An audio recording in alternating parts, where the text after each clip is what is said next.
Good morning, students. Now we'll start with our 11th chapter. We save water. Recently in 10th chapter you have learned about foods, how we are able to eat food, how we are able to eat different kinds of fruits, vegetables, milk, eggs, everything. Okay. So now in this chapter we'll learn about water. Again, water is the most important part of our life as well as for animals also, for plants also. So now let's we see how water reaches to us. We all need water to live. We should drink plenty of water every day. Water keeps us healthy. You all know that water is the most essential part of our life. We should drink more and more water daily because it keeps us healthy. We know that rain is the main source of water on earth. Have you ever thought how we get this rain? So at present also rainy season is going on, right? So have you ever thought from where this rain is coming? I'll tell you. Now this water cycle in nature, it is the most important part of this chapter. Now let's we see. Water evaporates from the earth in the form of water vapor to form clouds. When water is very much heated, very much hot, it evaporates from the earth and reaches to the sky in the form of clouds. After then what happened? It falls again on the earth in the form of rain. The water which is evaporated and reached up in the sky in the form of clouds. During this rainy season, again these clouds are only again creating the water in it, and then this rain is coming on the earth. These rainwater goes back into the ocean, seas, rivers and ponds. Again this rainwater, where it is collected? It is collected in different places like ocean, seas, rivers and ponds.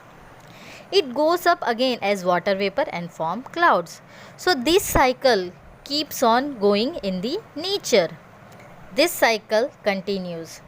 So every year we are getting rain. So the process of continuous movement of water from earth to the atmosphere and from the atmosphere back to the earth is known as water cycle. As I told you that water which is evaporated goes to the clouds and again it is reaching to the earth. This process is known as water cycle. So what are the water problems we are facing? Sometimes we face a shortage of drinking water, especially during summers, because many of the states are not having much more water. For example, Rajasthan, there is a very much shortage of water. So why do we have less waters? Let's see. First reason, we have less rains. This cause water problem. So very first reason, if rain is only not there, how we will get water? So less rain is again a cause of water problem. Second, we cut down forest, that cause shortage of rainfall. So if we are cutting forest, again rainfall is also not there. During summers, many ponds dry up. People living in village have to walk a very long distance to fetch water. Probably in the village area, people are not having water because they are not having the facility of tap in their houses. So they need to go to the distance places to fetch the water from the well, and then they are using that water. In summer, water is in short supply in many towns and city. As I told you, like example in Rajasthan, there is a very much shortage of water. This shortage makes our life difficult.